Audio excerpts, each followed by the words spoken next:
আপনি যদি ভাবেন সব ধর্ম তো ভালো ভালো কথা বলে, তাহলে শুধু ইসলামকেই কেন সত্য ধর্ম বলা হয়? তাহলে আজকের কথাগুলো আপনার জন্য। আসসালামু আলাইকুম রহমতুল্লাহি ওবারাকাতু। আজ আমরা জানব কেন ডক্টর জাকির নায়েক সাহেব বলেছেন ইসলাম শুধু ভালো কথা বলে না, ইসলাম ওই একমাত্র পূর্ণাঙ্গ জীবন ব্যবস্থা। ইসলাম নারীর অধিকার দেয় না, এই অভিযোগ কতটা ভুল।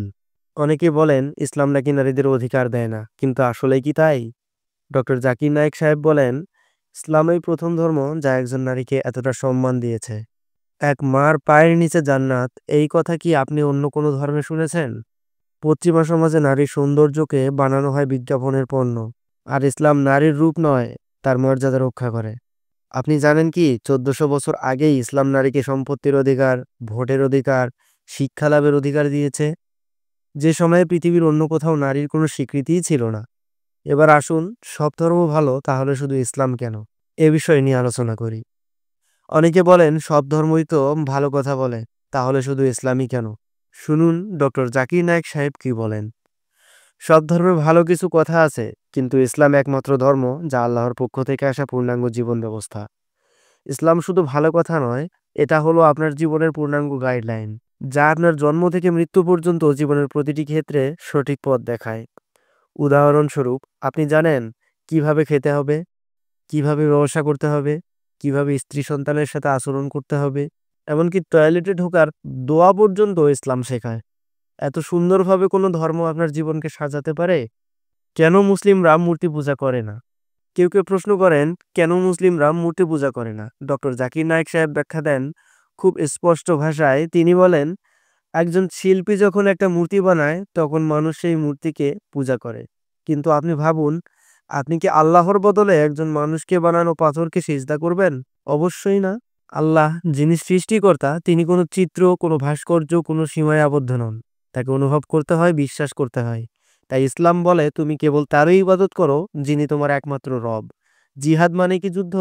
জিহাদ শব্দটা শুনলেই অনেকে ভয় পায়, কিন্তু ডক্টর জাকির নায়েক সাহেব বলেন, জিহাদ মানে যুদ্ধ নয়, বরং জিহাদ মানে চেষ্টা, সংগ্রাম। নিজের নাফসের বিরুদ্ধে যে যুদ্ধ, সেটাই সবচেয়ে বড় জিহাদ। আপনি যখন ফজরের ঘুম কাটিয়ে নামাজ আদায় করেন, আপনি যখন হারাম থেকে নিজেকে দূরে রাখেন, সেই সময় আপনি আল্লাহর পথে জিহাদ করেন। কিন্তু দুঃখজনকভাবে মিডিয়া জিহাদ শব্দকে সন্ত্রাসের সাথে জুড়ে দিয়েছে। এটা শুধু ভুল না, এটা এক ধরনের ষড়যন্ত্র। ইসলাম কোনো জোরের ধর্ম না, ইসলাম কোনো জাতির ধর্ম না, ইসলাম মানবতার ধর্ম, ইসলাম শান্তির ধর্ম। এই পৃথিবীতে যদি শান্তি চান, ভালোবাসা চান, তাহলে প্রথমে নিজের ভেতর ইসলামকে গ্রহণ করুন। কুরআনের আলো নিয়ে বাঁচুন, হাদিসের আলো নিয়ে হাঁটুন, আর আল্লাহর সন্তুষ্টি নিয়ে ইন্তেকাল করুন। এবারে আসুন, ইসলাম বনাম বিজ্ঞান কি বলে। মৃত্যুর পরের জীবন, ঈসা আলাইহিসসালাম সম্পর্কে ইসলামের দৃষ্টিভঙ্গি। অমুসলিম ভাইদের জন্য শান্তির ডাক। আজকের যুগ বিজ্ঞান ও প্রযুক্তির যুগ। বেশিরভাগ মানুষ ভাবে ইসলাম কি আদৌ আধুনিক বিজ্ঞানের সাথে সামঞ্জস্যপূর্ণ? অনেকে আবার বলেন ধর্ম মানে তো বিশ্বাস, আর বিজ্ঞান মানে পরীক্ষা নিরীক্ষা। তাহলে এই দুটো একসাথে চলবে কিভাবে? চলুন আজ তাহলে শুনি ডক্টর জাকির নায়েক সাহেব কি বলেন তার যুক্তি ও কুরআনের আলোকে। ইসলাম কি বিজ্ঞানকে অস্বীকার করে, নাকি বিজ্ঞানের ইসলামকে প্রমাণ করে? ইসলাম কি বিজ্ঞান বিরোধী? ডক্টর জাকির নায়েক সাহেব বলেন, অনেক ধর্ম আছে যেগুলো আধুনিক বিজ্ঞানের সাথে টিকতে পারেনি, কারণ তাদের ধর্মগ্রন্থগুলোতে এমন কথা লেখা যা বিজ্ঞানকে ভুল বলে। কিন্তু কুরআনে এমন একটি বাক্যও নেই যেটা আধুনিক বিজ্ঞানকে সম্পূর্ণভাবে খণ্ডন করেছে। তিনি বলেন, যা কিছু সত্য তা কুরআনের বিরোধিতা করতে পারে না। এমনকি আপনি যদি বিজ্ঞানী হন, তাহলেও আপনি কুরআনের আয়াত দেখে বিস্মিত হবেন। কেননা এই পবিত্র গ্রন্থে 1400 বছর আগেই বলে দেওয়া হয়েছে এমন কিছু বিষয় যা আধুনিক বিজ্ঞান এখনও আবিষ্কার করছে। ভ্রূণবিজ্ঞান, এমব্রয়োলজি। কুরআনের আলোকে ডক্টর জাকির নায়েক সাহেব সবচেয়ে বেশি যে বিষয়টি তুলে ধরেন, তা হলো মানব শিশুর জন্ম প্রক্রিয়া। কুরআনে সূরা আল মুমিনুন আয়াত 12 থেকে 14 বলা হয়েছে, আমি মানুষকে মাটির নির্যাস থেকে সৃষ্টি করেছি, অতঃপর তাকে রেখেছি শুক্রবিন্দু আকারে, তারপর জমাট রক্ত, তারপর গোশতের মতো কিছু। ডক্টর কিথ মুর, একজন বিখ্যাত ক্যানাডিয়ান বিজ্ঞানী এবং ভ্রূণ বিশেষজ্ঞ, তিনি কুরআনের এসব বর্ণনা দেখে বলেছিলেন, এটি এমন জ্ঞান যা সপ্তম শতাব্দীতে মানুষের পক্ষে জানাই সম্ভব ছিল না। এটা প্রমাণ করে কুরআন হচ্ছে ঐশী উৎস থেকে আগত। মহাবিশ্বের সৃষ্টি, বিগ ব্যাং তত্ত্ব ও কুরআন। আমরা সবাই জানি মহাবিশ্বের সৃষ্টি হয়েছে বিগ ব্যাং বা মহাবিস্ফোরণ থেকে। কিন্তু আপনি জানেন কি, সূরা আম্বিয়া আয়াত 30 বলা হয়েছে, যারা কুফর করে তারা কি দেখে না যে আকাশমণ্ডলী ও পৃথিবী একসাথে ছিল? পরে আমি তা আলাদা করে দিলাম।